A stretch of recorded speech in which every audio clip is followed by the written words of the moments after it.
Uh, Jeremy, listening to your introduction and my friends Seamus and Andrew, I honestly didn't know whether to laugh or cry, though cry was the most likely outcome.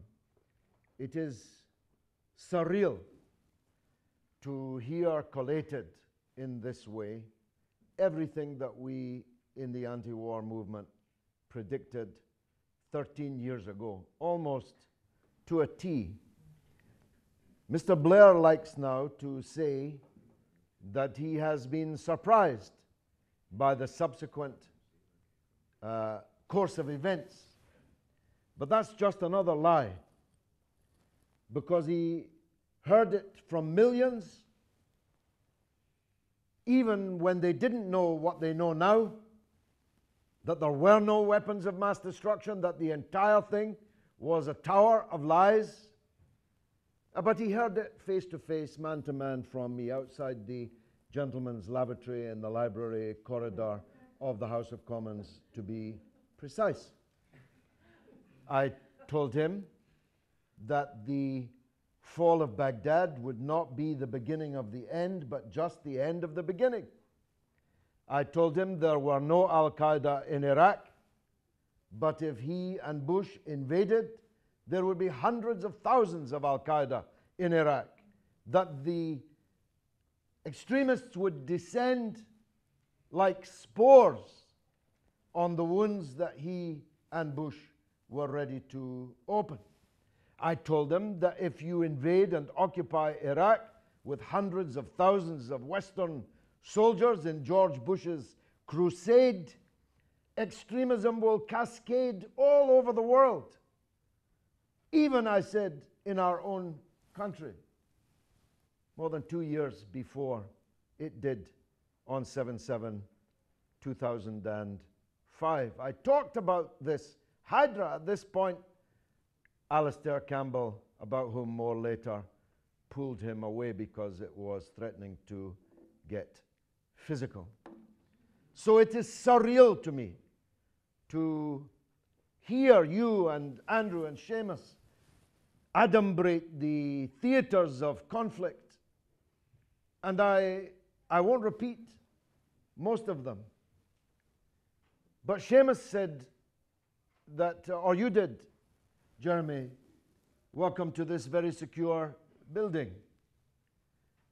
Well, we must hope it is a very secure building. If it is one of the few in this country that can be so described as a very secure building. I want to talk about our prediction that if you make war against Muslims abroad, you will end up at war with Muslims at home.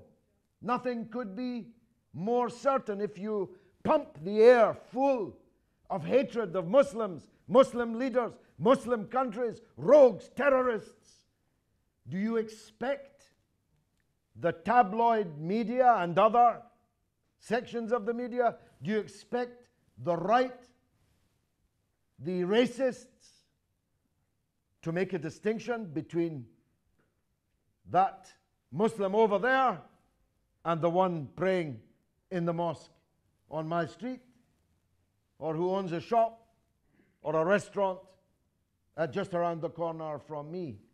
What kind of level of consciousness do you imagine exists that if you demonize Islam and its various leaders to the extent that you are doing, you are sowing dragons' teeth and you will reap the whirlwind?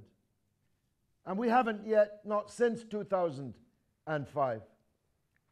But I can tell you, it's not a state secret, and if it is, I'm going to tell you anyway, that the head of the British Security Services says that an attack in Britain is, and I quote him, virtually inevitable. Now, he may not have meant it quite so strongly. He did have a price tag at the end, asking for more money and more resources. But if it is virtually inevitable, that means it's almost certain to happen. If I told you it's virtually inevitable when you go out there that you're going to be knocked down by a bus, you wouldn't cross the road.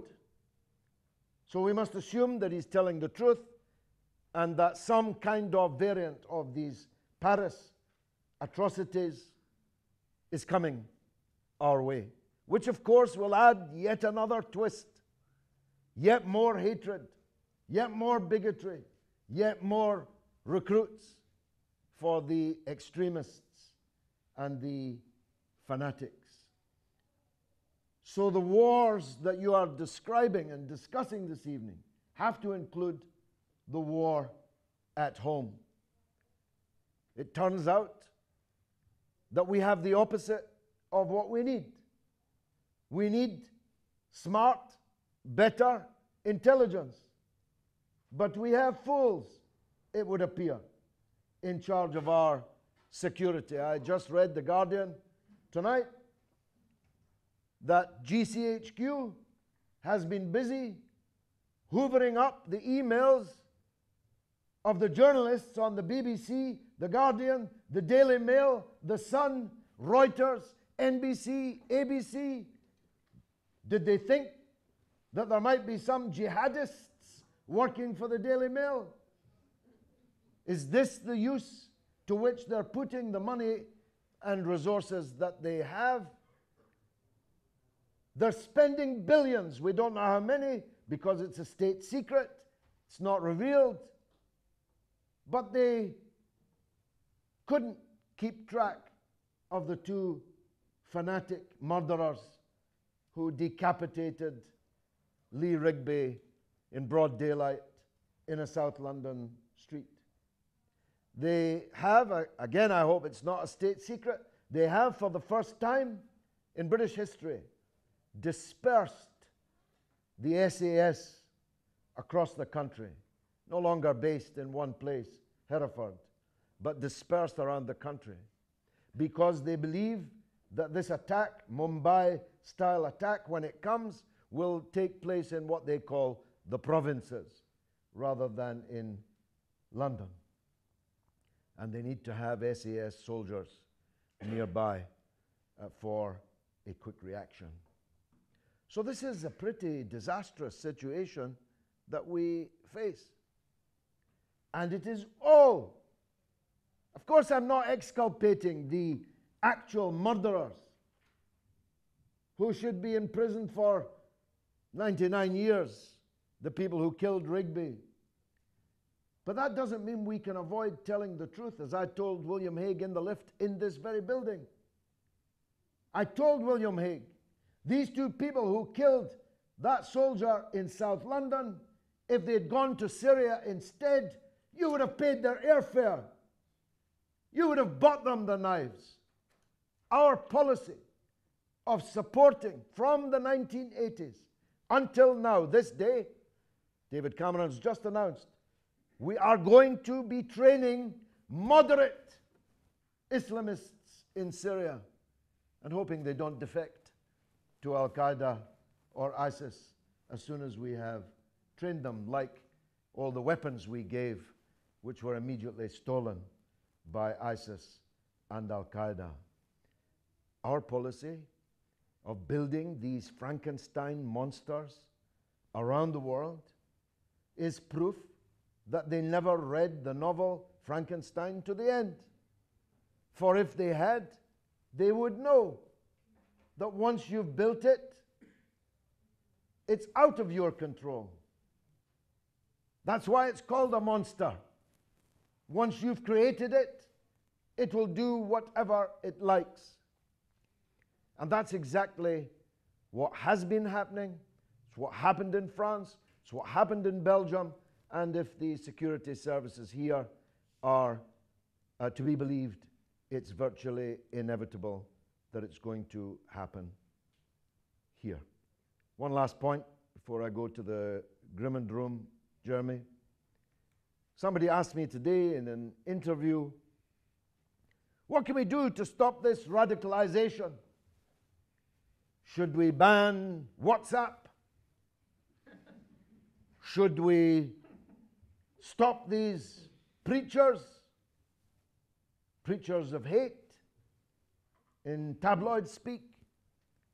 Should organizations like Hizb ut-Tahrir and others be proscribed? I told the interviewer, the only thing necessary to radicalize a Muslim in Britain today is the ability to watch the television. Last summer, everybody, including the 2 million Muslims, watched not just the slaughter of 2,160 Palestinians trapped in the Gaza Strip, 500 of them children, the majority of them women and children, with nowhere to run and nowhere to hide. Not only did they have to watch that happening, they had to watch our government supporting the murderers. They had to watch our government supporting those carrying out the slaughter, as did the French and Muslims everywhere. Crikey. What is remarkable is that there are so few fanatics, so few extremists. Not that there are so many. So Seamus is right. Andrew is right. What is to be done? The opposite of what we're doing. It's not rocket science. We should do nothing else and reverse that which we are doing on the principle that when you're in a hole, stop digging. We should stop supporting the murderers in Gaza and start supporting the victims of the murderers in Gaza. We should stop invading and occupying one Muslim country after another and subverting one Muslim country after another, backing the extremists in Syria, supporting the military junta in Egypt, and so on. We should stop it and let the people of those countries decide their own future. Stop propping up these rotten, corrupt dictators who rule the Muslim world almost without exception from one end to the other. Saudi Arabia, which was at the front of the march in Paris, by the way. The Saudi ambassador was marching for press freedom and freedom of speech in Paris.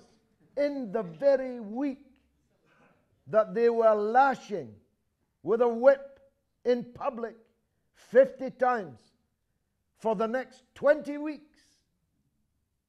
Someone who wrote a blog criticizing not Islam, not the Prophet, criticizing the corrupt appointees in the religious establishment who are merely stooges of the kleptocracy that run Saudi Arabia. Saudi Arabia is our best friend. We are never done trying to sell them more weapons. We are never done trying to send them more trainers. When they invade their neighbor Bahrain, we support it. How seriously can any Muslim take our protestations of being in favor of freedom and liberty, freedom of speech, when our best friend is the dungeon of the region and the unfreest country on the earth? Thank you very much indeed for coming.